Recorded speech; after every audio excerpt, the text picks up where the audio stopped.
Hello दोस्तों, नमस्कार। स्वागत है आपका एक बार फिर से आपके अपने यूट्यूब चैनल डिजिफ्लाई में। तो दोस्तों, आज की क्लास में हम बात करेंगे भारतीय संविधान से जितने प्रश्न अब तक यूपी ट्रिपल एससी आयोग द्वारा पूछे गए हैं, उन सभी प्रश्नों के ऊपर हम बात करेंगे। और आज ये संविधान की क्लास फर्स्ट है।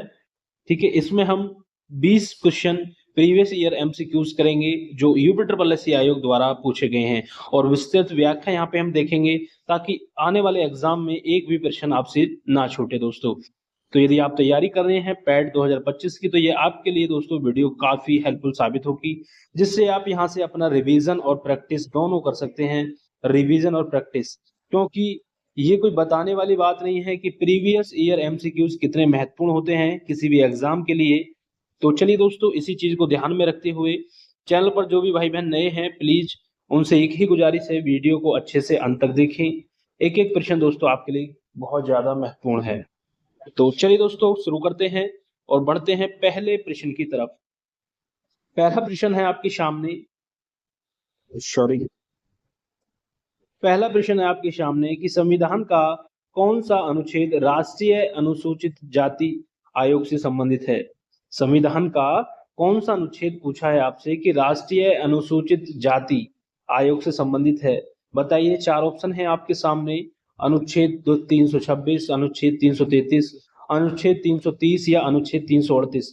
कमेंट करते रहिएगा दोस्तों, जो भी आंसर आपको सही लगता है कमेंट करके बताना है आपको जरूर। तो इसका राइट आंसर क्या होगा? राष्ट्रीय अनुसूचित जाति आयोग से संबंधित कौन सा अनुच्छेद है? तो वो है आपका अनुच्छेद 338। ऑप्शन डी यहाँ पे राइट आंसर हो जाएगा। देखिए दोस्तों, ये यूपी ट्रिपल एससी वीडियो परीक्षा 2023 की परीक्षा में पूछा गया प्रश्न है। तो इस तरीके के प्रश्न एग्जाम में बनते हैं। याद रखेंगे, राष्ट्रीय अनुसूचित जाति आयोग किससे संबंधित है? अनुच्छेद 338 से। तो यहाँ पे हमको दोस्तों व्याख्या भी करनी है साथ ही साथ, क्योंकि व्याख्या से प्रश्न 2 से 3 प्रश्न और डिटेल से हमें गहराई से चीजें तैयार हो जाती हैं। चलिए पढ़ते हैं, व्याख्या क्या है कि भारतीय संविधान का अनुच्छेद 338 राष्ट्रीय अनुसूचित जाति आयोग से संबंधित है, और इस आयोग में एक अध्यक्ष होता है, वह एक उपाध्यक्ष व 3 सदस्य होते हैं, जिनकी नियुक्ति की बात करें तो राष्ट्रपति द्वारा होती है, ये बात ध्यान रखना। और इनकी सेवा शर्तें एवं कार्यकाल राष्ट्रपति द्वारा निर्धारित किए जाते हैं। नियम अनुसार इनका कार्यकाल कितना होता है? 3 वर्ष का होता है। चलिए बढ़ते हैं अगले प्रश्न की तरफ दोस्तों। बहुत ही कम समय में दोस्तों बहुत ही अच्छे अच्छे प्रश्न यहाँ पे हम तैयार कर लेंगे। देखिए, राजभाषा से संबंधित प्रश्न है और हर बार ये प्रश्न एग्जाम में बनता है राजभाषा से, तो इस पर आप दृष्टि डालिएगा क्या है। देखते हैं कितने लोग इसका आंसर दे पाते हैं कि संविधान के किस अनुच्छेद के अनुसार संघ की राजभाषा हिंदी और लिपि देवनागरी है। समझिएगा, ये तो आपको क्लियर हो गया कि संघ की राजभाषा क्या है? हिंदी है, और लिपि क्या है? देवनागरी है। तो ये कौन से अनुच्छेद के अनुसार है? ये बात जो है कौन से अनुच्छेद के अनुसार है आपसे पूछ ली है। तो अनुच्छेद 346, अनुच्छेद 342, अनुच्छेद 344 या अनुच्छेद 343। बताइए, कौन से अनुच्छेद के अनुसार संघ की जो राजभाषा है वो हिंदी मानी गई है और लिपि देवनागरी मानी गई है? तो कौन सा अनुच्छेद है बताना है आपसे, पूछा है प्रश्न। तो इसका राइट आंसर जल्दी से कमेंट करिएगा। तो ऑप्शन डी यहाँ पे राइट आंसर हो जाएगा। ऑप्शन डी, अनुच्छेद 343 जो है वो संघ की राजभाषा हिंदी और लिपि देवनागरी है।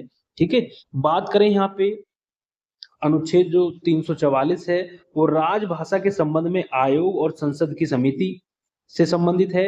अनुच्छेद 345 राज्य की भाषा, राजभाषाएं और राजभाषा से संबंधित है। अनुच्छेद 346 जो है एक राज्य दूसरे राज्य के बीच पत्राचार की भाषा, ये 346 से संबंधित है। चलिए बढ़ते हैं दोस्तों अगले प्रश्न की तरफ। कमेंट में दोस्तों जरूर अपने आंसर देते रहिएगा, क्योंकि लास्ट में यहाँ पे पता चलेगा कि कितने आंसर आपके सही हुए। ये आपको कमेंट करके जरूर बताना है। कितना तैयारी आपकी हो गई है और कितने समर्थ हो गए हैं आप ये, क्योंकि आपसे मैं आपको बता दूं कि 5 नंबर का जो है यहाँ पे भारतीय संविधान एवं लोक प्रशासन से जो है 5 नंबर का पैट में पूछा जाता है। 5 नंबर का ये यहाँ से सिलेबस में आता है। तो 5 नंबर आपको तैयार करने के लिए दोस्तों इन सभी प्रश्नों को अच्छे से तैयार करना है और अपनी तैयारी को परखना है कि किस हद तक आप तैयारी कर चुके हैं, कितनी तैयारी आपकी अच्छी हो गई है दोस्तों। और दोस्तों, प्रश्न यदि आपको अच्छे लग रहे हैं, क्लास पसंद आ रही हो, तो वीडियो को लाइक जरूर करें, शेयर करें, कमेंट करें और उन सभी लोगों तक जरूर पहुंचाएं। चलिए अगला प्रश्न देखते हैं। संविधान के निम्नलिखित में से किस अनुच्छेद के तहत भारत के किसी भी राज्य में राष्ट्रपति शासन लागू किया जाता है? किस राष्ट्रपति शासन लागू किया जाता है, किस अनुच्छेद के तहत? ये आपसे पूछा है, किस आर्टिकल के तहत जो है भारत के किसी भी राज्य में राष्ट्रपति शासन लागू किया जाता है, ये आपसे पूछ लिया है। 370, 326, 380 या 356? तो मैं बता दूं आपको, ऑप्शन डी यहाँ पे राइट आंसर होगा। अनुच्छेद 356 के तहत भारत के किसी भी राज्य में राष्ट्रपति शासन जो है वो लागू किया जाता है। ये कब किया जाता है? जब संवैधानिक तंत्र की विफलता हो जाती है, तब राष्ट्रपति शासन लागू होता है। और इस स्थिति में राज्य का जो नियंत्रण है वो सीधे भारत के राष्ट्रपति के अधीन आ जाता है। और यहाँ पे हम बात करें, सर्वप्रथम राष्ट्रपति शासन जो है वो 20 जून 1951 को पंजाब में लगा था। कहाँ लगा था? सबसे पहले किस राज्य में लगाया था? पंजाब राज्य में लगा था राष्ट्रपति शासन। और बात करें दोस्तों, अब तक कितनी बार राष्ट्रपति शासन लग चुका है भारत में? तो 134 बार। 134 बार याद रखेंगे, अब तक 134 बार राष्ट्रपति शासन लग चुका है भारत के विभिन्न राज्यों में। और सबसे ज्यादा किस राज्य में राष्ट्रपति शासन लगा है? तो उसकी भी बात कर ले हम यहाँ पे, तो J&K मतलब जम्मू एंड कश्मीर, जम्मू एवं कश्मीर में सबसे अधिक बार राष्ट्रपति शासन लगा है। ठीक है, लगभग 15 बार लगा है यहाँ पे राष्ट्रपति शासन जम्मू एवं कश्मीर में, याद रखेंगे। ठीक है, 3 चीजें यहाँ पे क्लियर हो गई कि किस आर्टिकल में राष्ट्रपति शासन लागू जो किया जाता है किसी भी राज्य में, किस आर्टिकल के तहत किया जाता है? अनुच्छेद 356, 356। ठीक है, आर्टिकल 356। और बात करें सबसे सर्वप्रथम जो राज्य में राष्ट्रपति शासन लगा वो था पंजाब। कब लगा था? 20 जून 1951।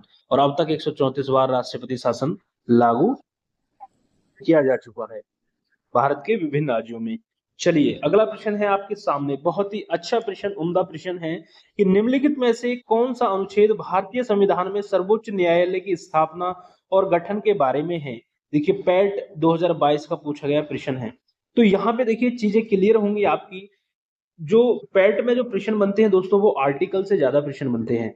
ठीक है, आर्टिकल से, अनुच्छेदों से। कहने का मतलब ये है, आप जो मुख्य मुख्य अनुच्छेद हैं उनको दोस्तों अच्छे से रट लें, तैयार कर लें, क्योंकि आर्टिकल से एक प्रश्न आपको जरूर देखने को मिलेगा पैट एग्जाम में। ये हमारी गारंटी है, वादा है, ये समझ लीजिएगा। क्योंकि अब जब आप देखोगे जब पैट के जैसे प्रश्न बनेंगे, पैट में देखिए पूछा गया प्रश्न है आर्टिकल से कि कौन सा अनुच्छेद भारतीय संविधान में सर्वोच्च न्यायालय की स्थापना और गठन के बारे में है, ये आपसे पूछ लिया है। तो बताइए कौन सा है? तो आप कहेंगे ऑप्शन डी, 124। अनुच्छेद 124 भारतीय संविधान में सर्वोच्च न्यायालय की स्थापना और गठन के बारे में है। अब यहाँ पे विस्तृत व्याख्या यहाँ पे हम देखेंगे इसकी। क्या है व्याख्या? कि भारतीय संविधान के अनुच्छेद 124 में सर्वोच्च न्यायालय की स्थापना और गठन के बारे में वर्णन है। भारत के सर्वोच्च न्यायाधीश तथा अन्य न्यायाधीशों की नियुक्ति राष्ट्रपति करता है। तो एक प्रश्न और यहाँ पे आपका तैयार हो गया, इसको तैयार कर लीजिएगा। ये प्रश्न एग्जाम में बनता है कि भारत के सर्वोच्च न्यायाधीश और अन्य न्यायाधीशों की जो नियुक्ति है वो कौन करता है? राष्ट्रपति करता है। और वर्तमान में सर्वोच्च न्यायालय के न्यायाधीशों की कुल संख्या मुख्य न्यायाधीश संख्या सहित 34 है तथा 50वें मुख्य न्यायाधीश DY चंद्रचूड़ जी हैं। ये आप इस चीज को तैयार कर लीजिएगा। 50वें मुख्य न्यायाधीश कौन है? DY चंद्रचूड़ जी हैं। चलिए 50वें की बात हो रही है यहाँ पे, आगे बढ़ते हैं। अगला प्रश्न है आपके सामने कि निम्न में से कौन सा अनुच्छेद धन विधेयक को परिभाषित करता है? देखिए फिर से पैट एग्जाम में पूछा गया प्रश्न है, अनुच्छेद से प्रश्न पूछा है, तो मैं इसलिए बार बार कह रहा हूं कि अनुच्छेद, जितने भी मुख्य अनुच्छेद हैं उनको रट लीजिएगा। एक प्रश्न आपको अवश्य देखने को मिलेगा। यही रणनीति होनी चाहिए आपकी अच्छे पैट में। 5+ संविधान में जो 5+ नंबर आपको लाने हैं संविधान पोर्शन में, तो अनुच्छेद जो आर्टिकल है उनको रट लीजिएगा, 1 नंबर आपको मिलेगा, पक्का मिलेगा। तो ये पूछा है, इसका राइट आंसर बताइए कि कौन सा अनुच्छेद धन विधेयक को परिभाषित करता है? अनुच्छेद 110, अनुच्छेद 112 या इनमें से कोई नहीं, या अनुच्छेद 111? बताइए इसका राइट आंसर जल्दी से कमेंट करके, क्या होगा इसका राइट आंसर? देखिए यहाँ पे इसका राइट आंसर होगा 110, अनुच्छेद 110। ऑप्शन ए यहाँ पे राइट आंसर होगा कि अनुच्छेद 110 धन विधेयक को परिभाषित करता है। किसी विधेयक के बारे में विवाद उठने पर उठने पर कि धन विधेयक है अथवा नहीं, लोकसभा के अध्यक्ष का निर्णय अंतिम होता है। तो यहाँ पे देखिए मैं 2 चीज़ें और आपको क्लियर कर देता हूँ। धन विधेयक से क्या है कि किसी विधेयक के बारे में यदि विवाद उठता है कि वह धन विधेयक है अथवा नहीं, तो इसका जो अंतिम निर्णय है ना, वो लेगा आपका लोकसभा का अध्यक्ष। याद रखना इस चीज को। ये पूछा जाता है कि कोई विधेयक धन विधेयक है अथवा नहीं, तो इसका अंतिम निर्णय जो है वो किसके द्वारा लिया जाता है, तो आप कहेंगे लोकसभा के अध्यक्ष द्वारा इसका अंतिम निर्णय लिया जाता है। इस बात को ध्यान रखना। और बात करें आगे कि धन विधेयक जो है केवल लोकसभा में पारित होता है। कहाँ होता है? धन विधेयक केवल लोकसभा में पारित होता है। इस चीज को भी आप ध्यान रखेंगे। ये वाला धन विधेयक केवल लोकसभा में पारित होता है, प्रस्तुत किया जाता है। धन विधेयक केवल लोकसभा में प्रस्तुत किया जाता है। 2 प्रश्न ऐसे हैं जो एग्जाम में पूछे जाते हैं और धन विधेयक एक अनुच्छेद 110 में ये परिभाषित करता है, अनुच्छेद 110। तो 3 चीजें यहां से क्लियर हो गई। तो इस तरीके से दोस्तों हम आगे बढ़ते चलेंगे और इसी तरीके से हम सभी चीजों को बहुत ही आसानी से दोस्तों हम खत्म कर लेंगे। चलिए अब यहाँ पे देखिए, हम यहाँ पे बात करें। देखिए यहाँ पे जो ये प्रश्न था कि 50वें मुख्य न्यायाधीश डीवाई चंद्रचूड़ जी हैं, और यहाँ पे अब मैं बता दूं जो वर्तमान में जो 52वें मुख्य न्यायाधीश हैं, 52वें करंट अफेयर का क्वेश्चन है, इसको तैयार कर लीजिएगा।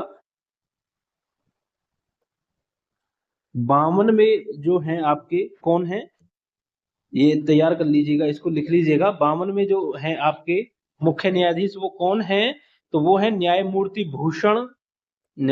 भूषण राम कृष्ण गवई। कौन है? राम कृष्ण गवई। ठीक है, इसको तैयार कर लीजिएगा, 52 में मुख्य न्यायाधीश। चलिए आगे बढ़ते हैं। अगला प्रश्न आपके सामने है। क्या है प्रश्न? देखिए, भारतीय संविधान का अनुच्छेद 343 किसके बारे में है? देखिए पैट एग्जाम में पूछा गया प्रश्न था ये 2022 में। तो किस तरीके से यूपीएससी आयोग अपने प्रश्नों को दोहराता है। देखिए अभी ऊपर हमने क्वेश्चन किया था जो कि 2023 में पूछा गया था वीडियो एग्जाम में, ठीक है, जो 2023 में होता, 2022 का 23 में पूछ लिया कि भारतीय संविधान का अनुच्छेद किसके बारे में है। तो ये संघ की राजभाषा के बारे में है। सीधा सीधा राइट आंसर ऑप्शन बी हो जाएगा।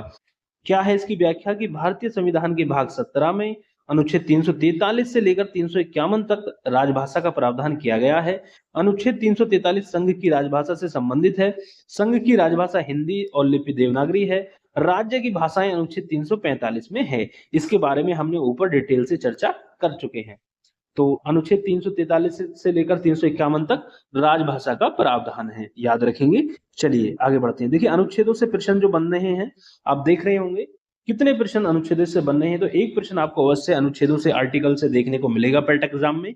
तो जो महत्वपूर्ण आर्टिकल है, मेन आर्टिकल है, उनको आप अच्छे से तैयार कर लीजिएगा। 1 नंबर आपको अवश्य मिलेगा, मैं आपको बता रहा हूं इस चीज को। चलिए अगला प्रश्न आपके सामने कि निम्नलिखित में से कौन सा अनुच्छेद अल्पसंख्यकों के हितों का संरक्षण के लिए है। यह प्रश्न कई बार पूछा गया है विभिन्न एग्जामों में। अल्पसंख्यकों के हितों का संरक्षण कौन से अनुच्छेद में किया गया है, बताना है आपको। आर्टिकल 30, आर्टिकल 27, आर्टिकल 26 या आर्टिकल 29। तो इसका राइट आंसर हो जाएगा ऑप्शन डी। ठीक है, क्या हो जाएगा? ऑप्शन डी, अनुच्छेद 29 में किया गया है। अनुच्छेद 29 में अल्पसंख्यकों के वर्गों का हितों का संरक्षण किया गया है। अनुच्छेद 30 में शैक्षणिक संस्थाओं की स्थापना और प्रशासन में अल्पसंख्यक वर्गों का अधिकार। तो देखिए शैक्षणिक संस्थाओं की स्थापना अनुच्छेद 30 संबंधित है, इसको तैयार कर लीजिएगा, आ सकता है ये। अनुच्छेद 26 धार्मिक कार्यों के प्रबंध की स्वतंत्रता, और अनुच्छेद 27 किसी विशिष्ट धर्म की अभिवृद्धि के लिए करों के समुदाय के बारे में स्वतंत्रता। चलिए बढ़ते हैं। अगला प्रश्न आपके सामने है कि निम्नलिखित में से भारतीय संविधान के किस अनुच्छेद में राज्य के नीति निर्देशक सिद्धांत शामिल हैं। ये प्रश्न दोस्तों बार बार पूछा जाता है एग्जाम में कि कौन से आर्टिकल में राज्य के नीति निर्देशक सिद्धांत शामिल हैं। आर्टिकल 36 से 51, आर्टिकल 42 से 56, आर्टिकल 30 से 49 या आर्टिकल 28 से 48। देखिए लेखपाल मेंस परीक्षा 2022 में पूछा गया प्रश्न है और ये बार बार रिपीट होता है प्रश्न। तो राज्य के नीति निर्देशक जो तत्व है, किस जो सिद्धांत है वो किस अनुच्छेद में है, तो आर्टिकल 36 से 51 तक, 36 से 51। ऑप्शन ए यहाँ पे राइट आंसर हो जाएगा। चलिए इसको विस्तृत व्याख्या से हम यहाँ पे समझेंगे, ताकि यहाँ से अगर कोई और प्रश्न बनता है तो उसे हम आसानी से कर ले जाएं। चलिए देखते हैं इसका राइट आंसर। तो हमने देख लिया, अब इसकी व्याख्या देखेंगे कि भारतीय संविधान क्या है।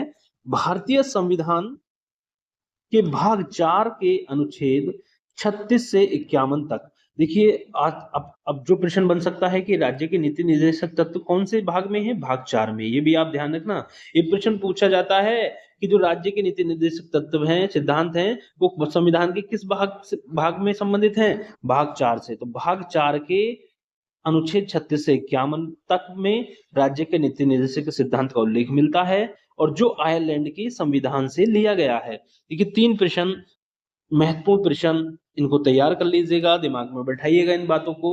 मैं क्यों कह रहा हूं, क्योंकि ये बनते हैं प्रश्न परीक्षा में, इसलिए तो मैं जोर दे रहा हूं कि जो राज्य के नीति निर्देशक तत्व हैं वो कहां से लिए गए हैं, आयरलैंड के संविधान से लिए गए हैं। ये बात ध्यान रखना।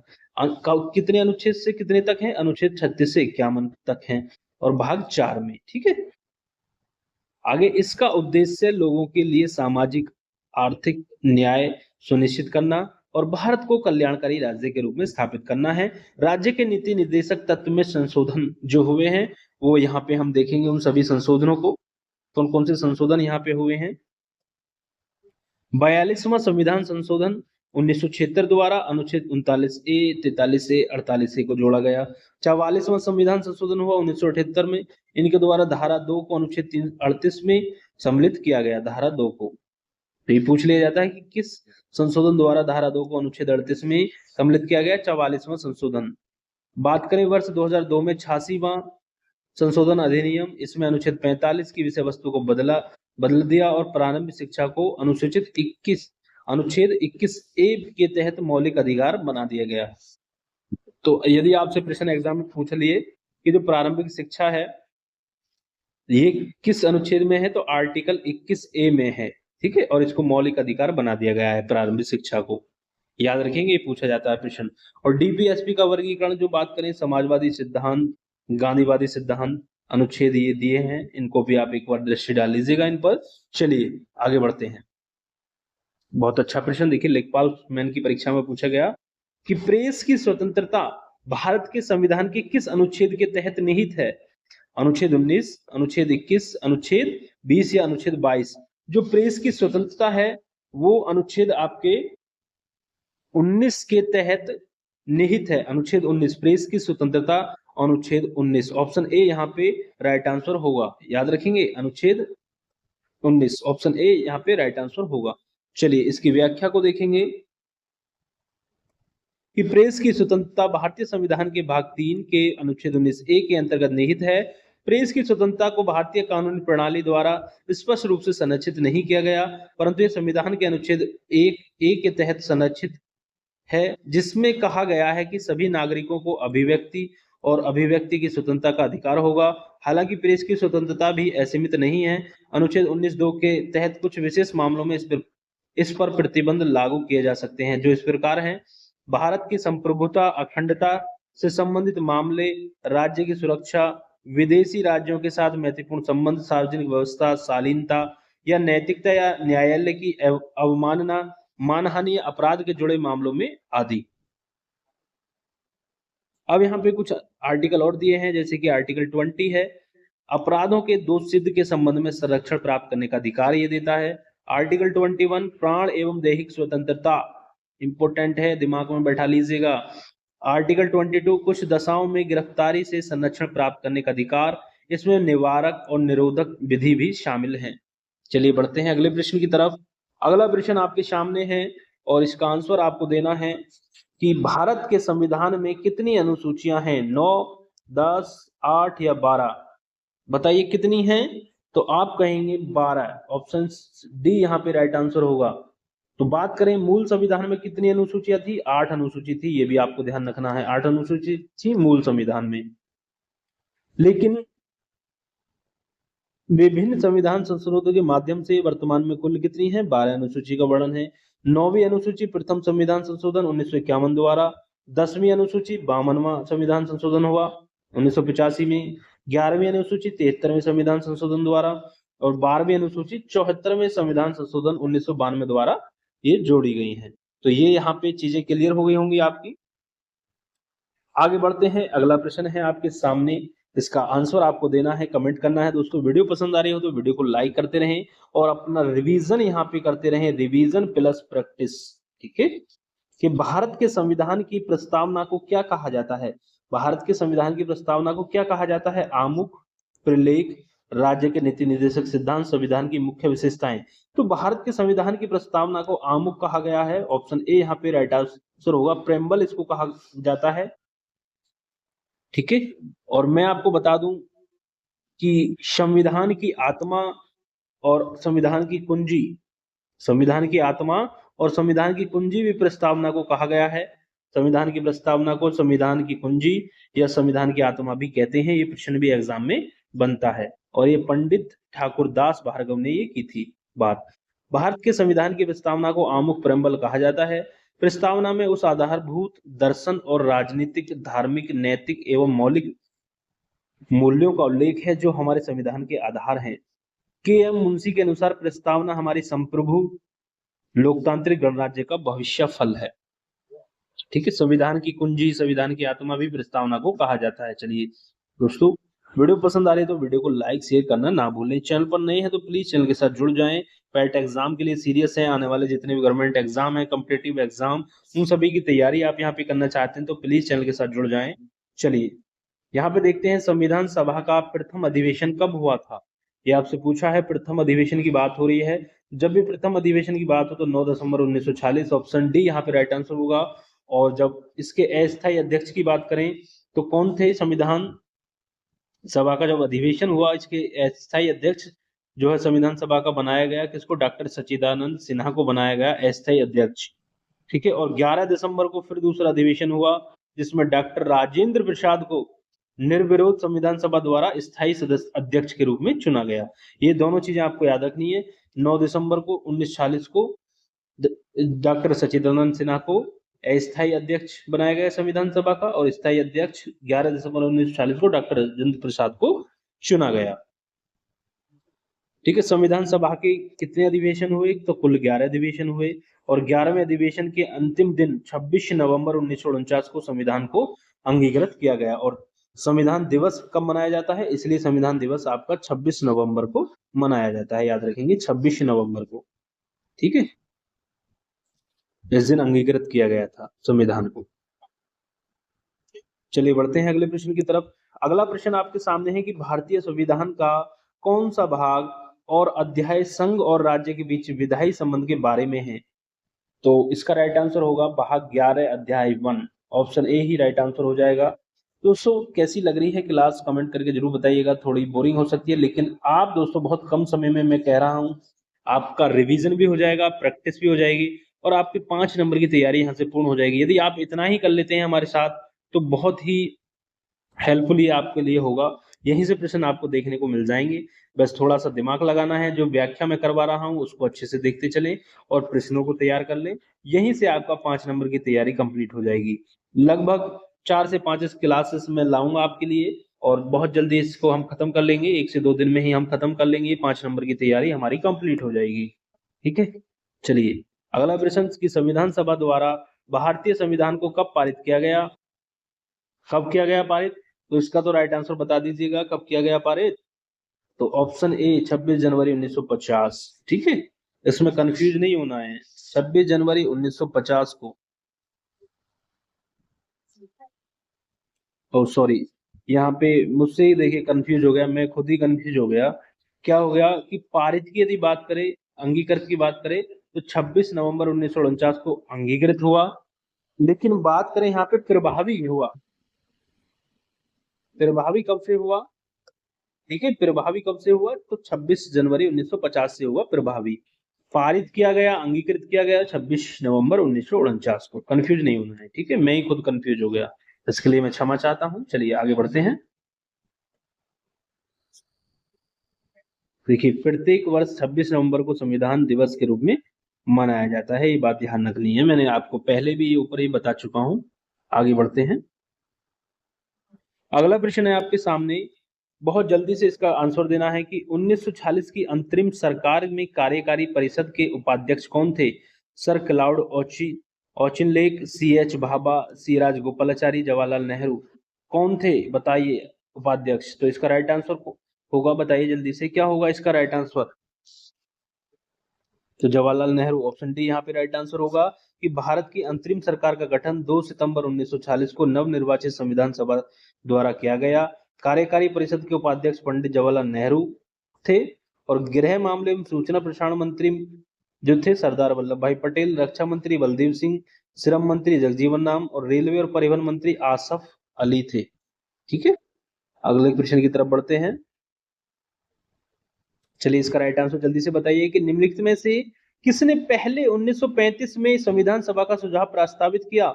1935 में ही संविधान सभा का सुझाव प्रस्तावित किया था। किसने किया था? नेहरू ने, जेपी नारायण ने, गांधी ने या एम एन रॉय ने? बताइए क्या होगा राइट आंसर? तो ऑप्शन डी राइट आंसर होगा, एम एन राय।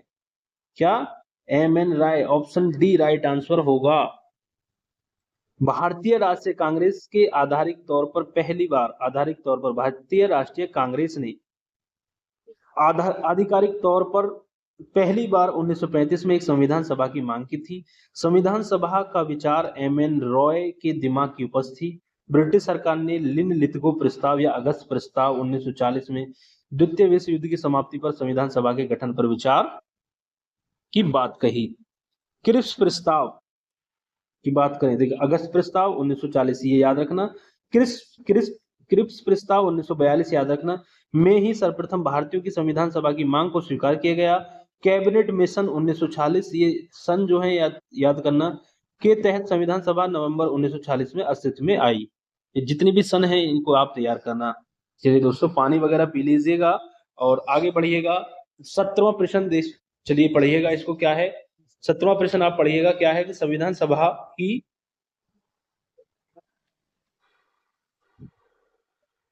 अल्पसंख्यकों की उप समिति क्या है? संविधान सभा की अल्पसंख्यकों की उप समिति के अध्यक्ष का नाम बताएं। क्या होगा? जल्दी से कमेंट करके बताएं इसका राइट आंसर क्या होगा। Alladi Krishnaswami Ayyar, B Pattabhi Sitaramayya, S C Mukherjee या के एम मुंशी? बताइए क्या होगा इसका राइट आंसर। संविधान सभा की अल्पसंख्यकों की उप समिति का अध्यक्ष का नाम बताएं कौन थे? तो एच सी मुखर्जी, याद रखना भूलना नहीं, राज्य मंडी परिषद 2019 में पूछा गया प्रश्न है। चलिए यहाँ पे कुछ चीजें और क्लियर कर लेते हैं। एच सी मुखर्जी संविधान सभा में अल्पसंख्यकों की उप समिति के अध्यक्ष थे। यह मद्रास प्रेसिडेंसी के एडवोकेट जनरल भी थे।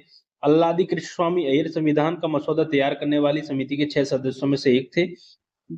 बी पट्टाभी सीतारामैया संविधान सभा में हाउस कमेटी के अध्यक्ष थे। के एम मुंशी संविधान सभा में ऑर्डर ऑफ बिजनेस कमेटी के अध्यक्ष थे। चलिए आगे बढ़ते हैं। प्रश्न नंबर 18 आपके सामने है, इसका आंसर आपको देना है कि भारतीय संविधान सभा में कुल कितनी महिलाएं सदस्य थी। बहुत अच्छा प्रश्न है और बार बार ये पूछा गया प्रश्न है, इसको तैयार कर लीजिएगा, ये प्रश्न आने की संभावना पूरी है इस बार। भारतीय संविधान सभा में कुल कितनी महिलाएं सदस्य थी? 12, 13, 17 या 15? तो ऑप्शन सी राइट आंसर होगा 15 है। भारतीय संविधान सभा में महिलाओं की संख्या, सदस्यों की संख्या 15 थी। ये कौन कौन थी? बेगम एजाज रसूल, कमला चौधरी, हंसा मेहता, रेणुका रे, दुर्गाबाई देशमुख, अम्मू स्वामीनाथन, दस्कयानी वेलुयदन, पूर्णिमा बनर्जी, सुचेता कृपलानी, एनी मस्करेनी, लीला रॉय, राजकुमारी अमृत कौर, सरोजनी नायडू, विजय लक्ष्मी पंडित और मालती चौधरी। ये इनके नाम आप तैयार कर लीजिएगा, कभी कभी नाम दे देगा और पूछ लेगा कि भारतीय संविधान सभा में जो महिला सदस्य थी इनमें से कौन नहीं है, ऐसे पूछ सकता है। ठीक है, कोई अलग दे देगा एक नाम। थोड़ा सा पढ़ लीजिएगा गहराई से, अधिक प्रश्न टफ बनाने की कोशिश यहाँ पे की गई तो इस तरीके से ही बनेगा। चलिए आगे बढ़ते हैं। अगला प्रश्न है आपके सामने, अच्छा प्रश्न है, बहुत ही अच्छा प्रश्न, बार बार पूछा गया है कि ड्राफ्टिंग कमेटी का चेयरमैन कौन है? बताइए ड्राफ्टिंग कमेटी का चेयरमैन कौन है? एन गोपाल स्वामी, एन माधव राव, के एम मुंशी या डॉक्टर भीमराव अंबेडकर? तो राइट आंसर होगा option D, doctor Bhimrao Ambedkar drafting committee के चेयरमैन हैं।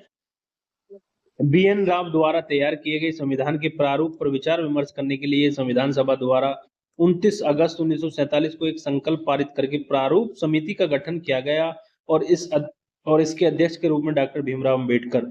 ठीक है, प्रारूप समिति हिंदी में बोलते हैं, ड्राफ्ट कमेटी को ही हिंदी में क्या बोलते हैं, प्रारूप समिति। ठीक है, हिंदी में ही पूछा जाता है कि प्रारूप समिति के अध्यक्ष कौन थे, तो डॉक्टर भीमराव अंबेडकर, बी.आर. अंबेडकर इसको इनको बोलते हैं।